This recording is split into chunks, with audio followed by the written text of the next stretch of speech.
Testing, testing. Hi, this is Liz. Welcome to Friday. It's me, your resident information desk maven slash movie expert of the Derry Public Library. Today we have Hilo joining us again, um, sort of sitting on my lap. Today is going to be Freebie Friday, so that means I'm going to talk about movies you can find for free online. I know not everyone can afford streaming services, but luckily there are sites out there that help mitigate that factor. I do just want to take a moment to pay tribute. Just earlier today, we lost a legend. He's not going to be really well known in America, but in Japan, extremely well known. Nobuhiko Obayashi, cult filmmaker, actually had a really long spanning career, also anti war activist, and just a general advocate for film as a medium. If he's known for anything in the United States, he's known for the 1977 cult film House, which I love and I have recommended to many a suspecting and unsuspecting Dairy patron. Um, if you've never seen it, it is about a bunch of girls who go to a house. The house is haunted, and just insanity ensues. I was lucky enough to see him live at the Harvard Film Archive a few years ago, and he was still in great spirits. So, shine on, you crazy diamond. I'm gonna miss you, sir. So, on to the film recommendations. First, we're gonna start with Tubi, and actually, the more I've been looking into Tubi, the more I like what I see there. What I'll recommend today is the most recent one they have, which is The Big Short. I don't know, maybe you don't want to watch this right now with all the talk about the economy, but it is a fictionalized account. It's an adaptation of the Michael Lewis book. It's a fictionalized account of the housing crisis and how it got there from 2008, 2009. I think it's a really good movie. It's the first one that showed that Adam McKay, who mainly did comedies like Talladega Nights, had, I think, a bit more of an edge to him and a bit more to say. And I think it holds up as a movie. For one of my very good friends, I think that was his top film of the year. Again, it might be a little too close to home right now, but I still think it's worth watching. The next we're going to get to is a film that came out in 2009, very little seen, but since I lived in Boston, I had an art house theater. Miss that right now. It's called The Messenger, and it stars Woody Harrelson. It's about soldiers who go and deliver the news that a soldier has been killed in action to the families. It's a very quiet movie. I think it's fantastic, and once again, Woody Harrelson just gives a great performance. I think he is one of the most underrated actors we have right now. I mean, he definitely gets work, but I just feel like he always does a good job, and no one really pays attention to it that much. But yeah, The Messenger, well worth watching. I think it was a fantastic film.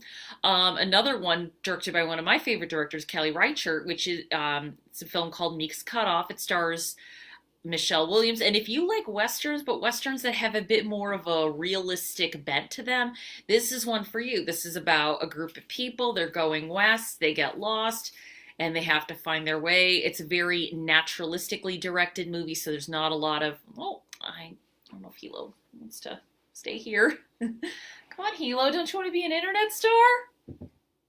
I guess that's his answer. But no, I think it's a great film, and Michelle Williams is always a reliable actress. And the fourth film I'll recommend from Tubi is a classic, Thelma and Louise. I think a lot of people know about this movie. At the very least, they know the end. But if you only know the end of the movie, I would watch this. I think it holds up overall.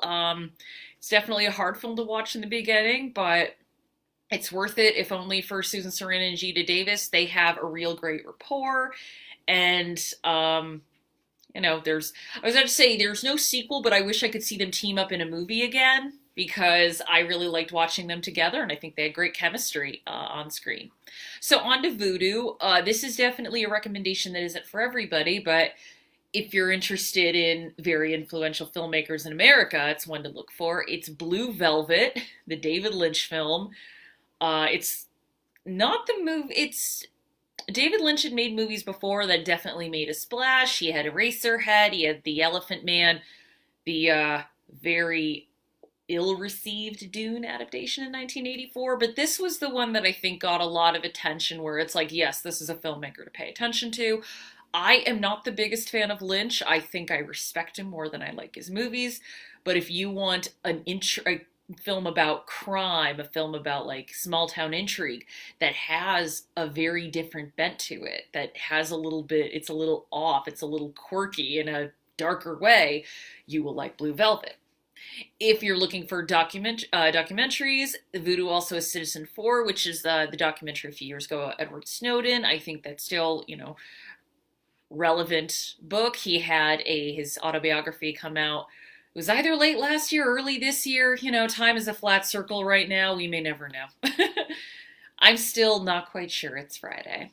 On to Crackle, which again, I'm starting to really like in terms of its selection. The first I'll recommend is a definite classic, Funny Girl with Barbara Streisand. This was her big, I don't know if I'd say star-making role, but this was the film that won her the Oscar, which she actually split that year with Katharine Hepburn.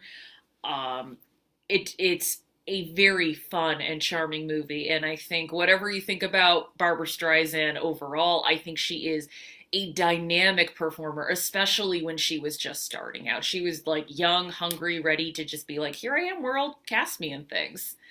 And I mean, she's made for those kind of movies. She's a very funny actress.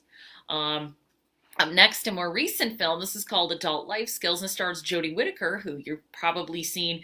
If you've watched something from the BBC, you've seen her in it. Or if you're a Doctor Who fan, you've definitely seen her. She's the current Doctor. And she plays a young woman who definitely has I wouldn't say a delayed adulthood, but she's kind of developmentally arrested. Her brother dies, so she just lives in her mother's shed, and it's kind of about her sort of figuring out where she belongs in the world. It's formulaic, but Jodie Whittaker is incredibly fun to watch, very charming, and it's got a heart to it.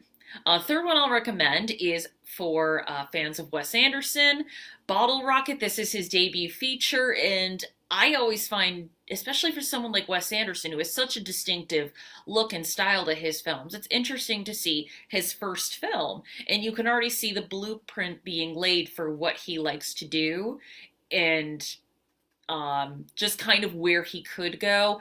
And I mean, if you ever want to have a marathon, it's very fun to watch his movies, just see how it gets from point A to point B. But if you're a Wes Anderson fan, or you're just a fan of kind of the quirky indies 90 comedies, Bottle Rocket is a good watch. Also great Owen Wilson performance.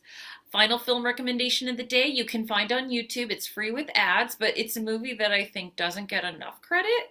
I think it's actually usually dismissed, and that's Yentl, which second Barbara Streisand film of the day. It's usually categorized as a Barbara Streisand vanity project, which, yes, she wrote and starred in it, but there are people, I just recommended Warren Beatty's Reds a few days ago. That was his passion project that he wrote and starred in, and those are usually called passion projects, not vanity projects. And I mean, it very well may have been a vanity project, but that doesn't mean it's not a good movie. And I think Yentl is a great movie. It works as a musical. I think some of it doesn't hold up. I don't quite know how Barbara Streisand passes as a boy, but all right. Suspension of disbelief, but it has Mandy Patinkin. I don't think there's such thing as a bad Mandy Patinkin performance. Amy Irving, who filmgoers probably know as Sue Snell from Carrie, gives a very different performance here, and there is a warmth to this movie and an intelligence that I really like. It's just basically about a woman who her father raised her to study the Torah, and just due to social restrictions at the time she couldn't. She just decides, well, I'm going to dress as a boy and study the Torah. And of course, problems ensue. But I think it's incredibly well directed. It's well acted, and I think people just don't watch it because like, oh, it's that movie Barbara Streisand made that made it all about herself. But I don't think that should deter people from seeing it. I think it's a very underrated entry in the musical movie genre, and I hope you all watch it because I'm a big Yentl fan. So I hope you guys have a good week, or weekend in this case. Again, time's a flat circle now, and I'll see you on Monday with another one of my director recommendations. Have a good weekend. Hopefully you get to watch at least one of these movies. Bye.